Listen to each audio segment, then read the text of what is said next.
Manipulation Mastery. Learn powerful tricks to control people's mind. How to analyze, manipulate, and influence human behavior with mind control. Written by Richard Avant. Narrated by David Martin.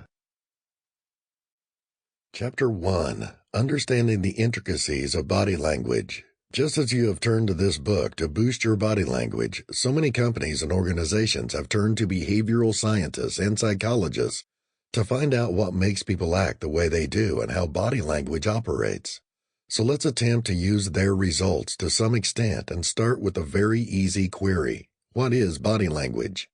Body language is the way we interact with our bodies in a non-verbal manner. This definition may be inaccurate because, usually speaking, body language is not taken to include open hand gestures such as lifting a thumb or middle finger or using sign language. These types of body gestures are still verbal and direct in manner. Body language is usually taken as the subtle, unintentional, and indirect elements of interacting with our body. Even a thumbs up can be taken as sarcastic due to the correct grin.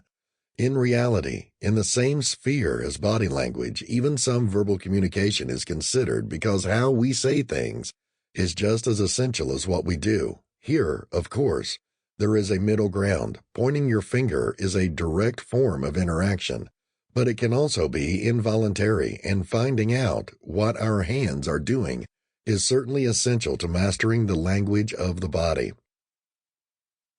Body language is reading our eye movements, posture, facial expressions, and how we move around to determine how to interpret what we say, and sometimes, when we don't speak, to interpret what an individual might think or feel. It's okay not to be nervous at an interview in your speech, but if you're shaking like you're having an earthquake, individuals will know you're putting it on and nerves will show. The issue of whether body language is deliberate or unintended is a very hard question to answer.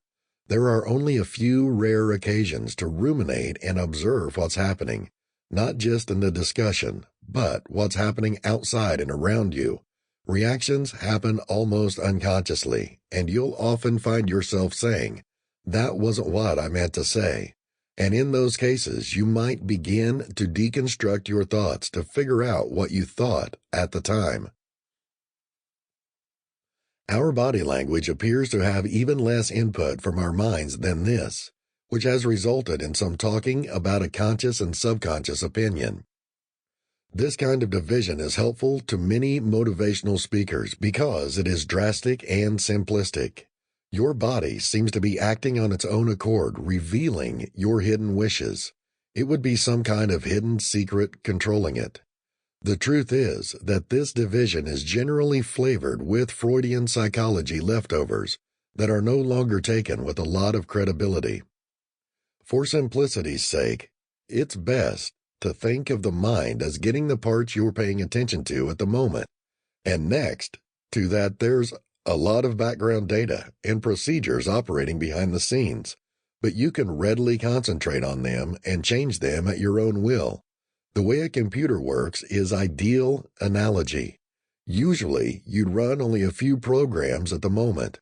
Some individuals would like you to believe that while you're distracted, your ancient emails and solitaire plot something against you. But that's not the case. Body language works as a component of your conscious awareness, as all you're doing at the moment does, but it also works on some instinctual levels and processes that we don't completely comprehend just yet. We often hear about how much our interaction depends on body language. Some statistics indicate that 55% of what we say is in the areas around our nose and eyes. One renowned figure suggests that only 7% of interaction is speech. While these numbers differ greatly from source to source, and it is not always evident what these percentages imply, even in real terms, it is sufficient to understand that a substantial quantity of daily communication is almost impossible without some sort of nonverbal interaction. Consider how we interact with text messages and internet chat systems, because so much of what we say can seem misleading or angry without a mouth or face behind it. It can Sample complete. Ready to continue?